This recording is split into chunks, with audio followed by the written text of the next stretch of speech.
Support for this show comes from Lead Quizzes. Lead Quizzes helps you easily set up high-converting quizzes to capture and qualify leads for your business. Visit leadquizzes.com/podcast to get a 14-day free trial today.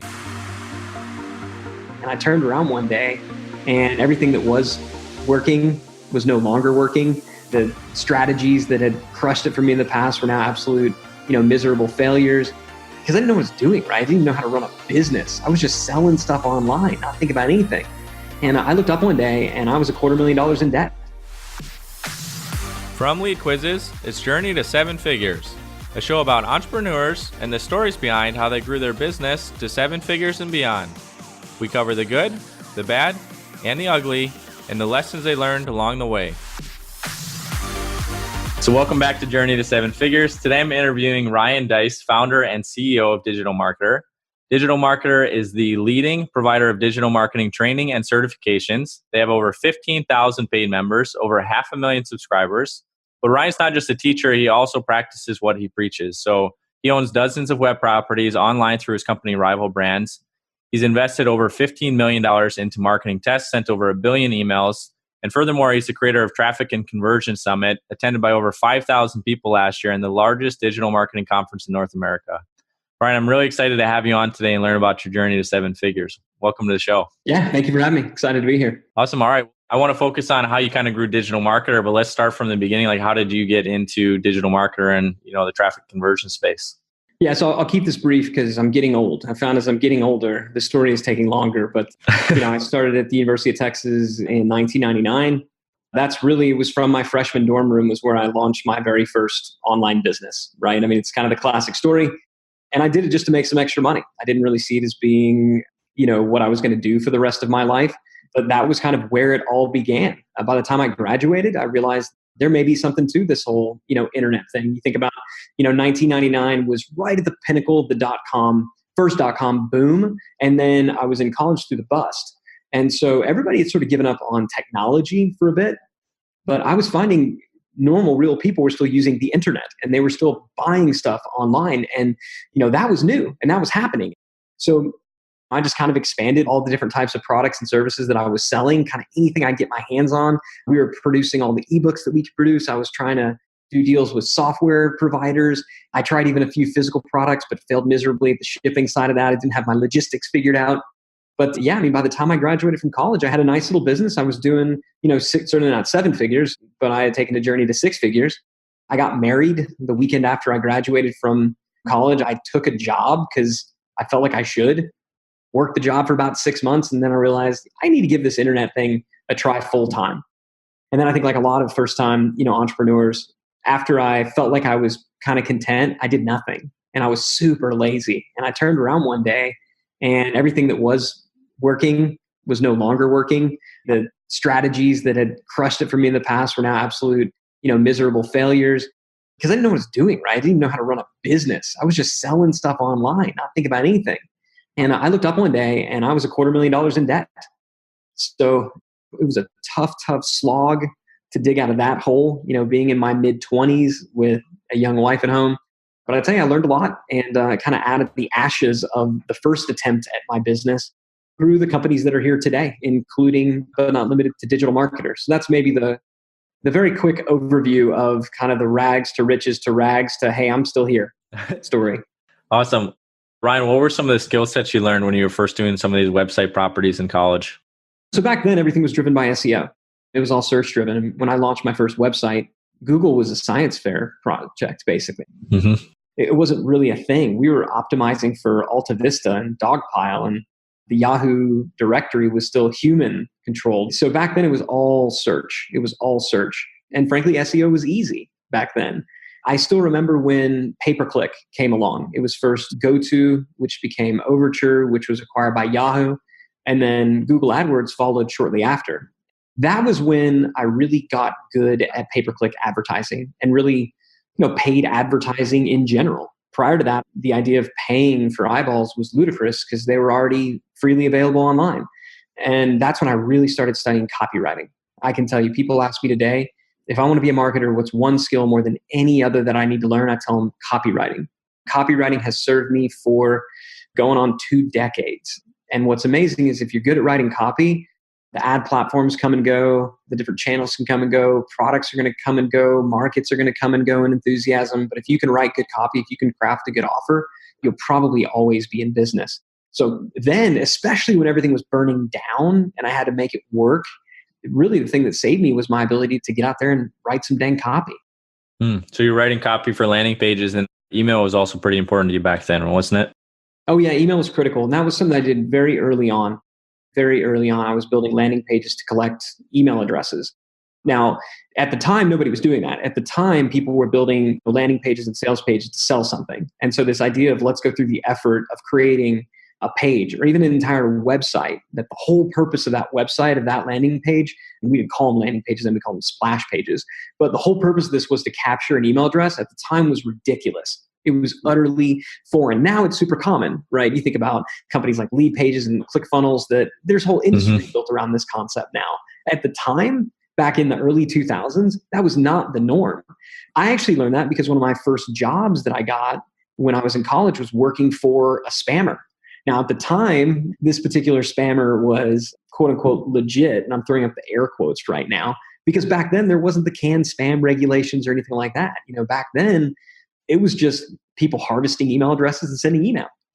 And people with email addresses were thrilled just to get emails. This was before spam was a problem. Some of our clients, so talk about working for a spammer, but some of our clients were like Time Life magazine. I remember going and delivering a pitch in the Time Warner building at the time before they acquired AOL. So at the time, they were just another agency. Then some laws were passed and now they're, a spammer and the business went under. But I learned a lot from them because they knew then if you harvested the email address and you didn't have a relationship with them, that was worth very little. But if you could get those people after you basically spammed them to opt in, now you can build a relationship with them. They got that at an early time. Just the way that they were generating the initial awareness, i.e. spam, was not good. It wasn't legitimate. I applied the same methodology that they kind of taught me to awareness that was being generated via search and then later pay-per-click advertising. Okay. But that gathering emails and looking at how big can I get this email list to be was always my first strategy.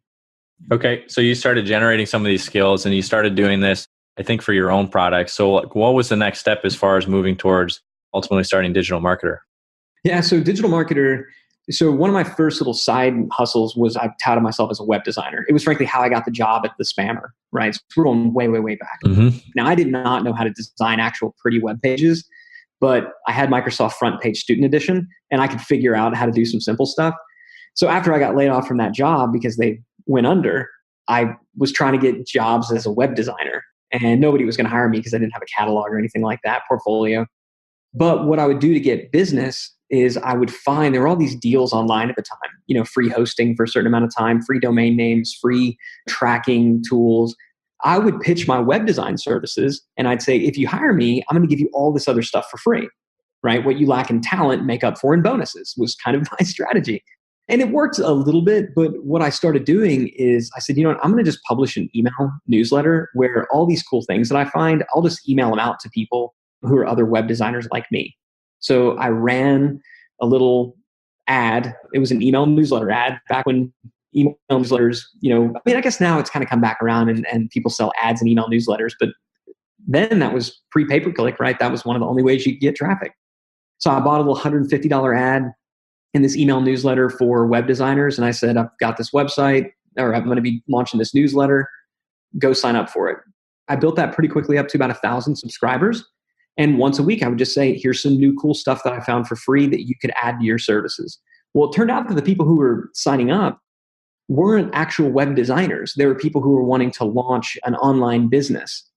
And so I began talking and communicating with them. And then that list, I renamed it. I called it Profit Diary or something cheesy like that. I don't remember. But it shifted into, me sending out, instead of here are cool things that I found, me sending out, here are cool things doing from a marketing perspective that's working. And then it began to kind of really build up a following. And people would ask me to come out and speak at conferences. And I remember the first time I spoke at a conference, somebody came up to me afterwards and said, hey, do you do consulting? And keep in mind, I'm still in college at this point. So I'm like, no, I'm kind of busy. Do you have a book? Like, I can't even imagine writing a book. I don't even like reading those right now. Well, do you have a product or anything? And I told him, I was like, no, but I've got this email newsletter. You should go sign up for it. And then kind of the pivotal moment was, I remember I really needed $1,000. I don't even remember why I needed $1,000, but I remember I desperately needed $1,000. I'm sure I wanted to go spend it on something stupid. And I remember thinking, doing the math and thinking, I got this list now that's a lot of thousands of people.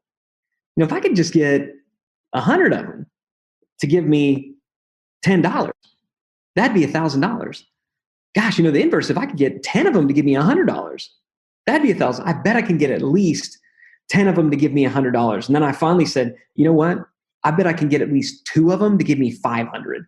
And so I remember coming out and saying, all right, I'm doing this new thing. I'm going to be launching this new business.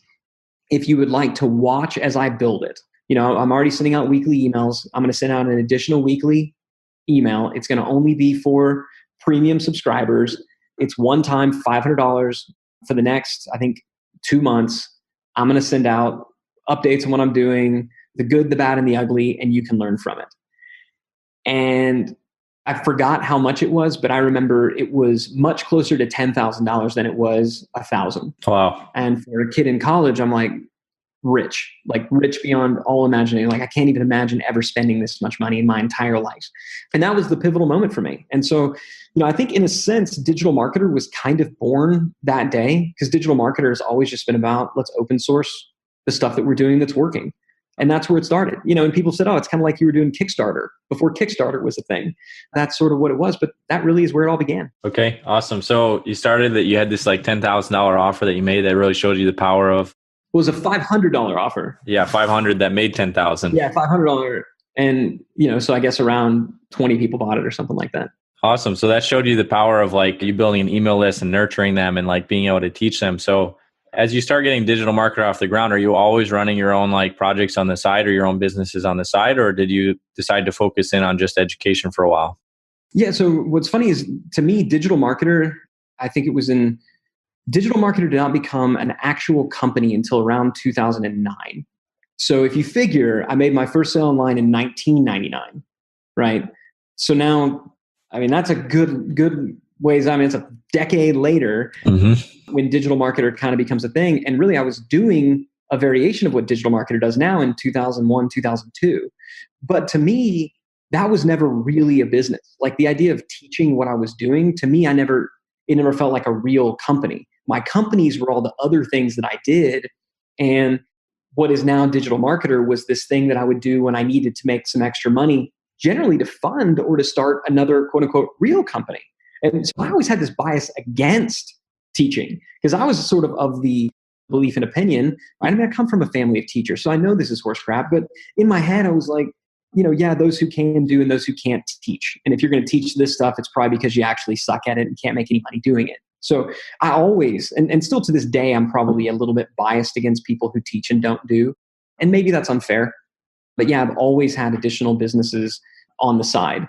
I can tell you, in 2006, so call it, I think I got my timeline off a little bit. Our first traffic and conversion summit was in 2009. Digital Marketer was officially formed in 2011. There's the timeline. Okay, there you go. So in 2009, we decided, me and my business partner, Perry, and the team, we wanted to do an event, a marketing event, because we saw everybody else doing it. And we thought all the other events were garbage and they were pitch fest. And we were actually doing this stuff. So we're going to do a 3-day event and we're just going to show everybody exactly what we're doing. And so that was the very first traffic and conversion summit. 189 people showed up in a small little meeting room in Austin, Texas.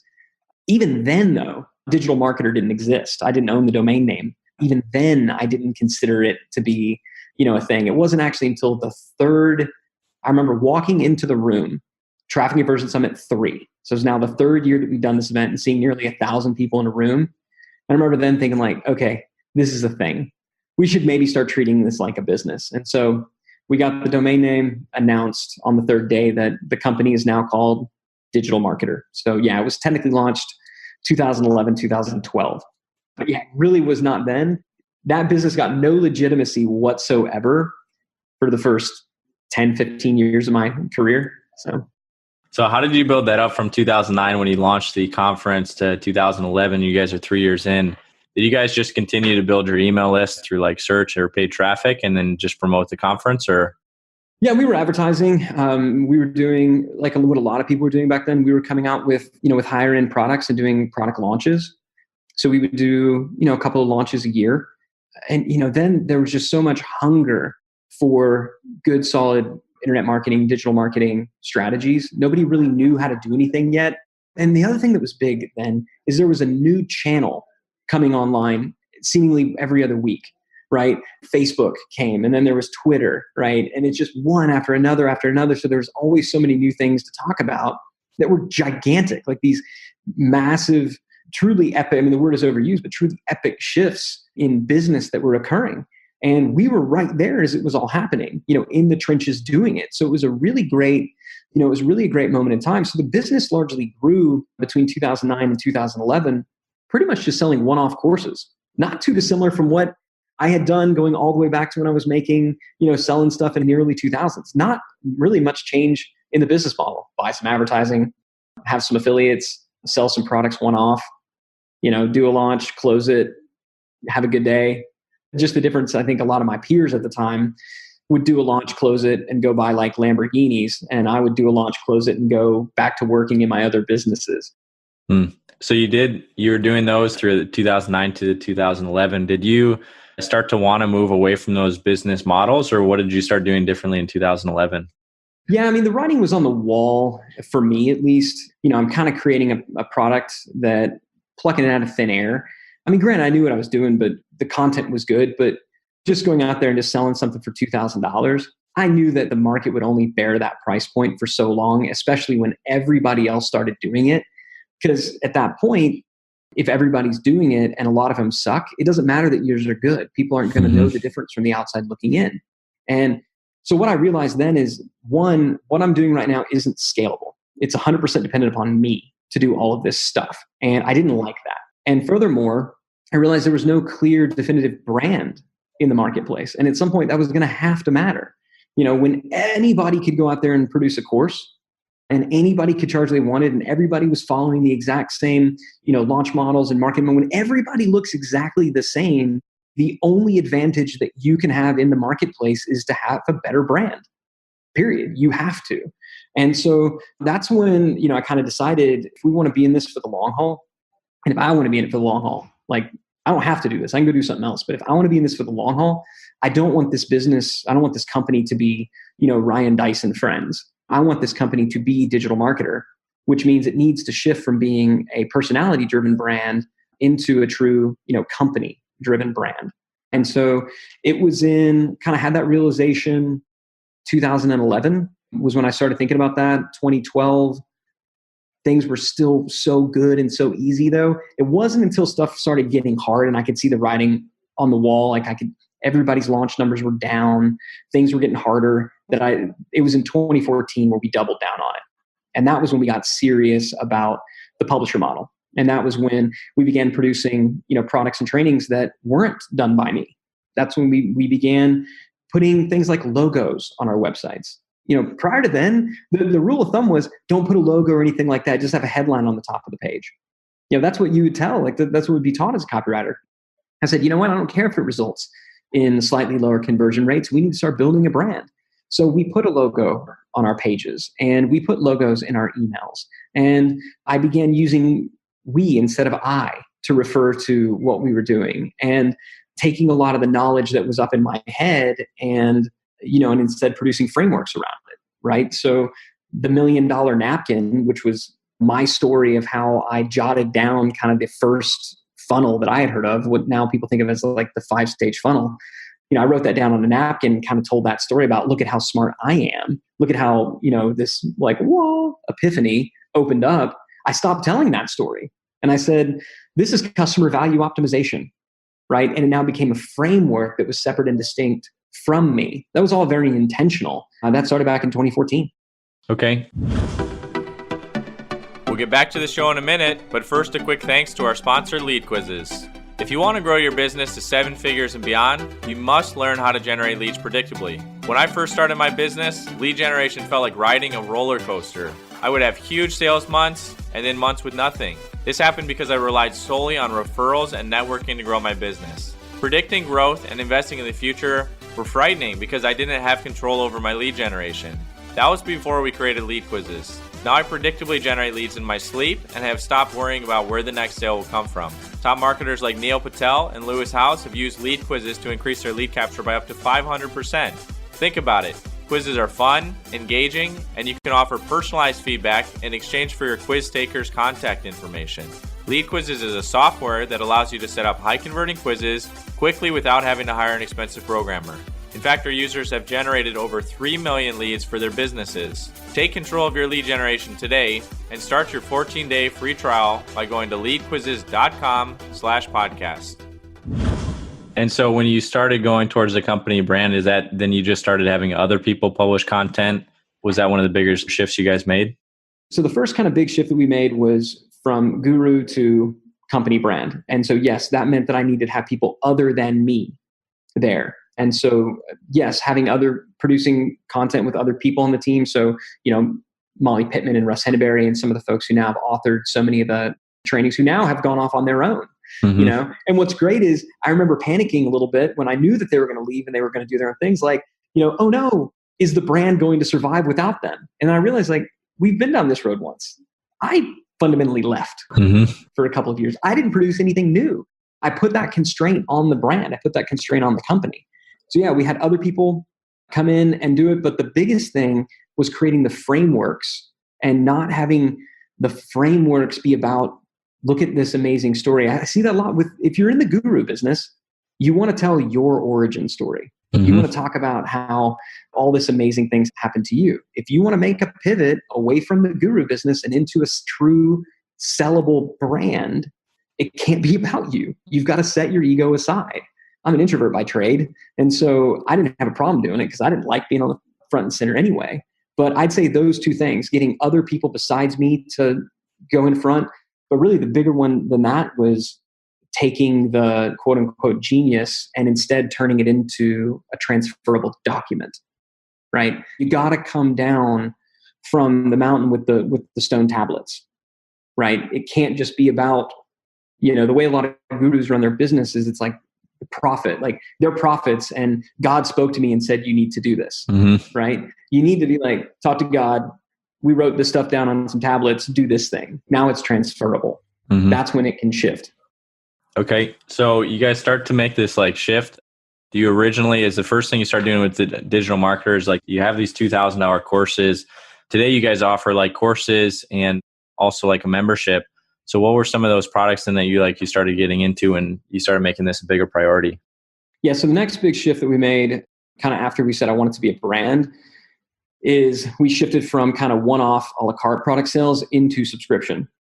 And I didn't do this. I wasn't watching them at the time. But if I go back and I look at what Netflix did, Netflix started out as a, rent DVDs and movies online. And they would send you out a DVD and you'd watch it and you'd send it back. And you were charged for that. And then they shifted to a kind of an all-you-can-eat flat fee subscription model. We did the same thing when we launched Lab. So again, in 2014, we launched Digital Marketer Lab. And basically what I did is I took all of the different disparate products that we had out there, aside from a handful of them that were really flagship stuff that didn't quite fit, still kind of kept them outside. And I put everything else in Lab. I said, if you join Lab, here you go. So that next big shift from selling one-off to subscription, that was big. And I'll tell you, the first year we did that, I planted a flag in the ground and I said, we are not going to do a launch this year. We're not going to do any affiliate supported launch. It was like a burn the ships kind of thing. We are going to be a subscription based business. We have to make it work. We have to get our monthly recurring revenue up high enough to where it covers our expenses. That was in 2015 and it nearly bankrupted the company. There were about 4 months in there where I was not able to take a paycheck because when you make that shift from launch model, launch model's great. You come up with an idea, you sell it, people pay you for it. You kind of start creating the product. You're getting paid thousands of dollars on the front end per person. You're basically realizing the lifetime value of a customer in the first day that they're a customer with you. When you're doing a subscription-based model, you're going to realize the lifetime value of that customer, that subscriber, over months, heck, maybe even years. But it's a far more valuable person over time. It's a far more valuable model, far more predictable model. There's a reason that SaaS companies, for example, are valued so much higher than perpetual license software type thing. So it's a great business model if you can sustain the cash flow. I'm curious, Ryan. So you said you were doing launches a few times a year. You're doing a high ticket, which is like, it's a different model. If you're running ads or you're doing anything like that, it's very easy to recoup that money back pretty quickly. Yep. If you're only getting like these huge spikes in revenue a few times a year, it makes it a lot harder to predict cash flow. It makes it harder to predict probably payroll for like employees, like that kind of stuff. So you make the switch to something more like flat. But as you said, like you go through this and it's 4 months of almost bankruptcy. So what was that time like? And like, what were some of the major shifts you had to make switching to like a lower ticket subscription model? Oh, it was terrifying and it sucked. And we actually had to let a number of people go. It was a time in the company where I knew that if we made this change, it was going to be exceedingly painful. And I knew that our current overhead would not sustain the change that we had to make. And so, I had to unfortunately let a number of good, solid people go. Some of them I wound up actually being able to rehire. Most of them that I know have gone on to do really awesome, amazing things. And we managed to stay close, but it sucked. The thing about business is all businesses work at some cost basis, right? Just about any business is going to work. It's going to be profitable. Lemonade stands are profitable for kids because they have no cost basis, right? They're just going to their parents' pantry and taking lemonade and water. They got zero cost of goods sold, and they're going to go grab a table, and their advertising is standing on a busy corner in their neighborhood. That business is going to work. That's going to be profitable. You try to do that at scale when you're the one buying all the lemonade and you need to pay people to sit on the corner, it's not going to work anymore. And so if you're going to make that shift like we did, from a perpetual license type model, you buy it once, you own it forever, into a subscription, you got to know it's going to be exceedingly painful for 4 to 6 months if you do a good job. And it might be painful for at least a year. That's why you see a lot of companies not doing it. They haven't made that shift. Really big, massive companies, that's why they're getting disrupted. Because the economics of their business are built around these perpetual models. And they're unwilling to make the cuts that need to be made to do that pivot. Thankfully, we were still small enough that we could do it. But the first thing was just acknowledging reality. Okay, our reality is this is what our MRR is. Our MRR right now today is $80,000 a month. That's what it is. So if that's what it is, then that's not going to pay for all the people that are out there. So we need to do some things. I remember doing one last launch to stock away some money so that we, could sustain it. But I still knew then that the burn rate wasn't gonna, my burn rate was still gonna be too high. Okay. So cash flow management, man, that's entrepreneurs grossly underestimate cash flow management. Okay. So that was one of the biggest things was obviously you're taking in a lot less per month and you got to manage your expenses. So that was a big thing for you. I think another thing when you switch to like a recurring based model, I think you almost have more responsibility to deliver, because if you're not billing on an annual contract, like they're basically thinking about, should I renew every single month? So can you talk to me a little bit about how you thought about customer churn or how much people you're losing every single month and what you did to improve that? Yeah, I don't remember what our churn was back then, to be honest with you, and we weren't tracking it. I was just, let's try to get more people in. I'm not saying that was the right way to do it. Okay. But I'll just be honest. I don't know. I don't know what it was. I do know that what you said though about if you're going to shift to a monthly model, you got to kind of show up every single month. That's absolutely correct. But one of the things that we were able to figure out, and this is really what got us over, the hurdle, because when we got up to about $1 million in MRR pretty quickly. In annual recurring revenue?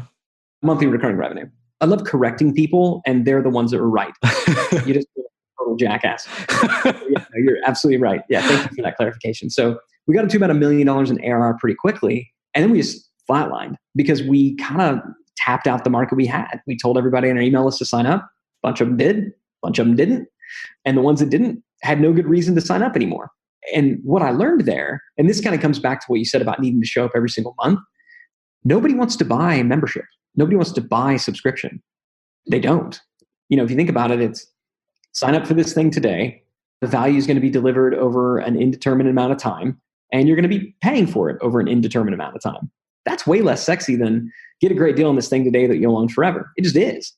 That's why it's a much harder sale. It's a much harder business. But what I found out was, as long as we had something new to talk to people about, they would sign up. So we committed every single month we were going to put something new in the members area. Now, historically, we wouldn't do something new every single month. Historically, we would do something new 3 or 4 times a year, aggregate it together, sell it for one price. Now what we were doing was kind of breaking it up, saying, hey, this month, here's the new thing that we got. And how can you get it? Well, you need to become a member to get it. And that worked pretty well. What worked even better was when we said, we've got this new amazing thing. And it's only $7 or it's only $20. And you can just have it right now. No strings attached. It's a great deal. Normally we'd sell this for $100, $200, $300, $1 billion, right? You can have it right now for $7, $10, $20, right? Great deal. And then you're done. That gives people what they want, which is, I want to buy this thing now that's going to give me value now, and then I want to be done with it. Once they had made that purchase, though, we discovered that if we were to say, hey, this thing that you just got, it's really, really awesome. Did you know that if you were a member, you would have had this plus 30 other things just like it? Well, if you want to sign up now, you can get instant access to those 30 other things. That little tweak right there, going from what we now call a tripwire offer into membership, made all the difference, because we stopped selling membership. We stopped selling subscription. We started selling a really cool, simple thing at an amazingly low value that a bunch of people bought, but only the people who bought were we then saying, hey, by the way, we got even more cool stuff like the thing you just got. Sign up here, and it's a great deal. That was a breakthrough. It was that one offer concept and making sure that every single month we had something new to take to our list that really allowed us to take that leap from $1 million to $5 million in ARR. Interesting. I got a couple questions around your subscription. So I'm interested because basically if we were going to compare your business to software, like coming out with new content every month is basically like coming out with a new feature or something. So they're getting like a lot of benefit. But in your case with content, I'm guessing like people are only going to need to go back to that content or that course so often. So what else are you building in besides just like putting in new features every single month? Like I'm a part of your community on Facebook. Can you talk a little bit about how you created some more stickiness where they're going to need to come back every single month, even if they've already consumed the content? Yeah, it's a great point. I like to say people join for content. They stay for community. People will join to get out of hell. They'll stay because it's heavenly. So people buy something because they have a problem. And if you scratch that itch for them and you solve that problem, then what they want to do is go, thanks, right? I mean, if you go to the doctor and the doctor heals you, cures you, whatever, you don't be like, I mean, you're appreciative, but you don't necessarily want to keep paying them forever, right? There's got to be something else to keep you there. And more content is not it, right? We tried that. We're like, let's just give them more. And in fact, it got people overwhelmed. Now they're like, I can never consume all of this. Yeah. Therefore, I'll never get value from what I'm buying. And so I'm out. They kind of give up, right? It's like, it's as though a gym were just, you join a gym and they just call you every other day that you don't show up, make you feel guilty. You're like, God dang it, leave me alone. So it is a balance between, you need to deliver certainly on the promises that you make, but you need to deliver enough that it's worth staying just intrinsically. But you don't want to go so overwhelming that, that it's like if all I did was eat, a chocolate cake every single day. It's like, I feel gross and full and I want to puke, right? So you don't want to chocolate cake people to death, but you also don't want to starve them to death. So there is a balance in terms of the deliverables, but what you have to incorporate into it if you really want to make subscription work is some type of pain of disconnect. It has to be painful to leave because what they have is so dang good. Software does this by really just getting their hooks in you. If it's a CRM and you got all your contacts in there and all your stuff, you're not going anywhere. Hosting companies, the same thing. Really, you want to migrate all that stuff? You can hate it. You can be mad. They can go down. You're probably staying. The same with, you think about Slack, right? Entire companies in Slack. That's how we communicate. We're not going anywhere. If it's content, that's a lot harder. So the closest thing you get there is community. So we invested really heavily in community at DigitalMarketer. I think we probably were one of the first in the industry to have a full-time community manager on staff. I still don't know many others that do. They try to make it work. They'll glance at it every now and then. They'll have unpaid moderators and things like that. They wonder, why ours is better than theirs. It's because we invest in it tremendously. But community is huge. And I'll tell you, DigitalMarketer would not be where it is today were it not for that community. And so for people that aren't familiar with you guys, like that's like a Facebook group that's you guys doing like weekly webinars, and like obviously traffic and conversion and in-person thing is a great way to build community as well. Yep. Events live and in person. I'll tell you, everybody overcomplicates it. Facebook is still the best dang community out there. People don't like it because, there's no automated way to add and remove members. Like, I don't know, Crimea River. It's a free community tool that everybody's already on. Hire somebody, have them do it for you. Okay. So those shifts got you to up to like 5 million in ARR. So like as we're coming near the end, I want to talk about how you guys got up to like 10 million in ARR. What were some of the shifts that you had to make? You went to the company brand, you pivoted into subscription, and now you're trying to have to like start to scale the team, I think is the next step. Basically going from an a la carte model into subscription, that was where, kind of making sure that the branding is taking place and some of that part. And we were able to leverage the community we already had to kind of sprint to 1 million in ARR. The 1 million to 5 million was what I said before, just having that offer. Stop trying to sell subscription. Stop trying to sell membership. Give them something new and then upsell it. And then make sure you got a community that keeps them. So that got us to 5 million. And then at 5 million, again, we were kind of stuck for, a year or two. We could not grow above 5 million in ARR to save our lives. And then really what made the difference there was we added multiple levels. So Lab, when it first launched, was around $40 a month. One of the things that we did is we increased the price of Lab last year from $39 a month to $49 a month. Made no difference in conversion rate or churn. It's more than worth, the money. And for the people who got in early, it's a good reason for them to continue to stay around, right? You can leave and you can come back. If you do, you'll just be paying more. So that's fine. So increasing your prices is one way that we were able to do it, but also adding additional levels at higher prices. So we introduced Lab Plus, which when you join Lab Plus, you not only get all of our, execution plans and the community, you also get access to our certifications and master classes. So you get access to a higher level of content. And then we also introduced Lab Elite. And Lab Elite, which is $295 a month, that's where we do one workshop every single month live. And this live workshop, we're actually doing one today as we're recording this, funny enough. But if you're an Elite member, you can come out and watch the workshop live. Come out to the Digital Marketer headquarters. So we have a studio and training center at our offices here at Digital Marketer.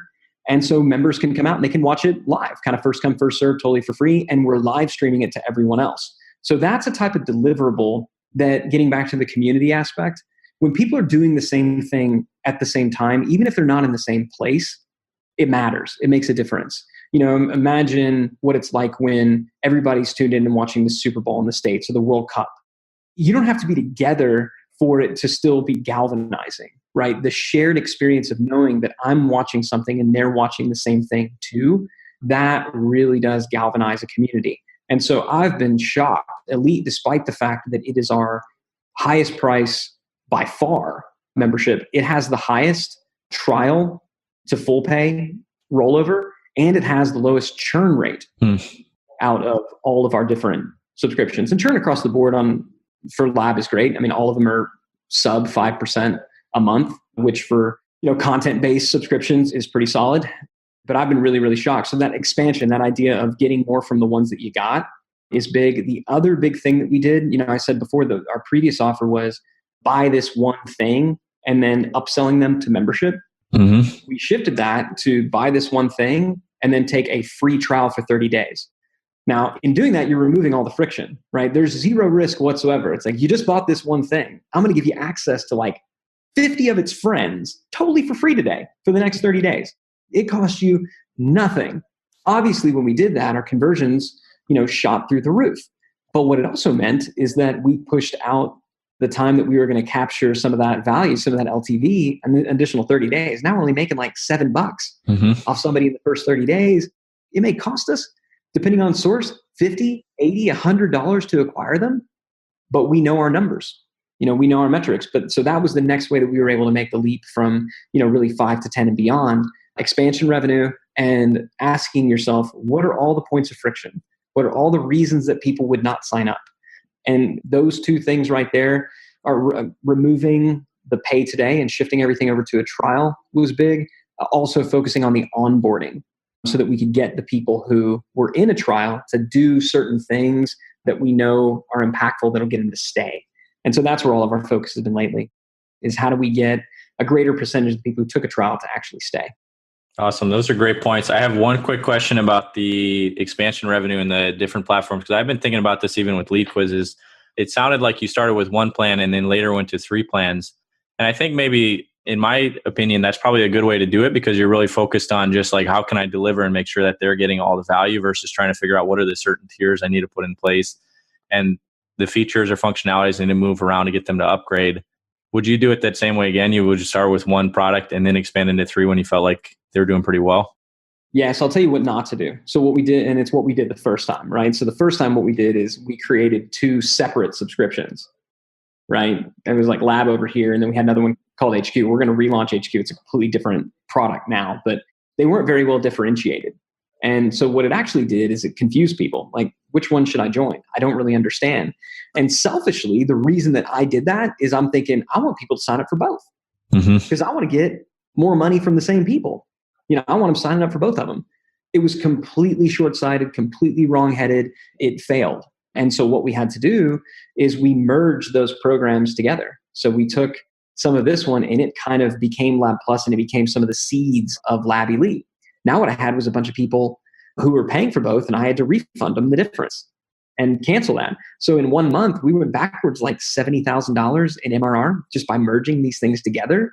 But it was the right thing to do. And it was a far better offer, because now what you get is not trying to get people to sign up for 2 things. I'm just trying to get people in Lab. And then once they're in Lab, I'm trying to get them to ascend to higher levels of Lab. That's a much better business. So yeah, don't do 2 totally separate products unless they truly are completely differentiated and they target completely different markets. But if you got another idea, it aligns with your current subscription offering and it's the kind of thing that your existing people would want, as opposed to launching it separately, see if it wouldn't make more sense to launch it as a higher level of a thing that you already have. You're going to find in the long run, you make a lot more money from it and you serve your customers better. Awesome. All right. Well, we got a few minutes left, Ryan. I want to hit you with a couple quick questions before we finish. Let's do it. What's the one thing you did that had the biggest impact on your growth? The one thing that I did that had the biggest impact on my growth, without a doubt, was hiring great people. And let me qualify that. I hired normal people, because this whole idea of like, oh, only hire A players.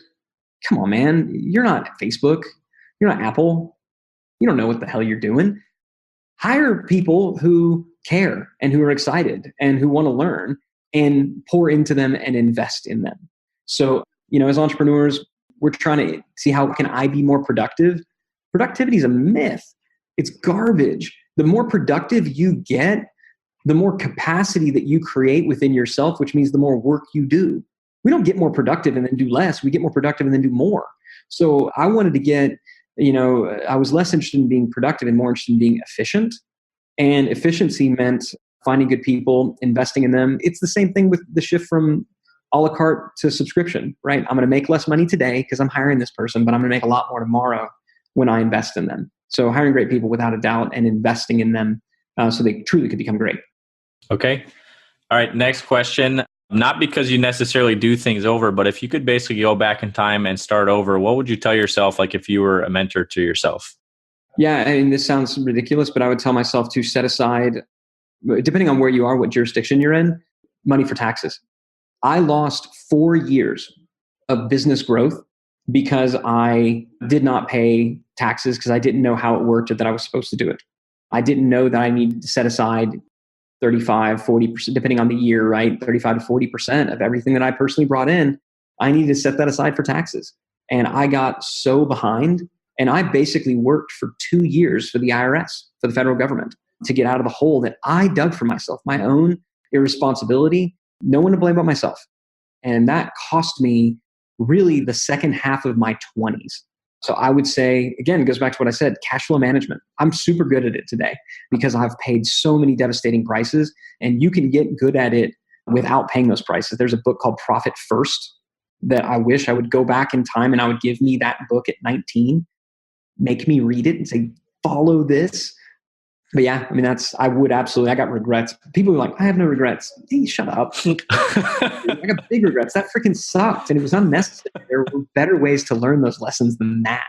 Yeah. So yeah, read that book. It's like the best $20 you'll spend. Yeah. Or set aside 40% and you probably won't have to worry about anything. Yeah. 40% of your profit. Okay. Ryan, where can people learn more about Digital Marketer or connect with you? We can be found at DigitalMarketer.com. So where I'm personally active is on Twitter. So at Ryan Deiss on Twitter. And I'm also active on LinkedIn. I love LinkedIn. That's kind of my new thing. I think LinkedIn is the kind of where Facebook was like 5 or 6 years ago. Yeah, it's kind of hot right now. Yeah, for a good reason. They're doing a good job with it, especially in the B2B space. So if you go on LinkedIn, please say that you heard about me on this show, because I don't just connect with people if I have no clue who they are. But if you mention that you heard about me on the show, I'd love to connect with you on the LinkedIn or chat with you on the Twitters. Awesome. Well, Ryan, thanks so much for coming on. Definitely go check out Ryan. We're a part of his Digital Marketer community, and it's been great. So, Ryan, thanks so much for jumping on the show and sharing your story today. Jeremy, thanks so much for having me. Thanks again for listening to our show this week. If you want to find out more about Ryan Deiss and the lessons he shared today or read our show notes, visit leadquizzes.com/25. If you'd like to start generating more leads for your business and get a free trial to Lead Quizzes, go to leadquizzes.com/podcast. Next week, I'll be interviewing Josh Elizeche on how he built Snow Teeth Whitening, which is on track for $20 million in sales this year, has partnered with celebrities and influencers like Rob Gronkowski and Floyd Mayweather at just 25 years old. Please subscribe to our show so you don't miss this next episode. I'm Jeremy Allens, and you've been listening to Journey to 7 Figures.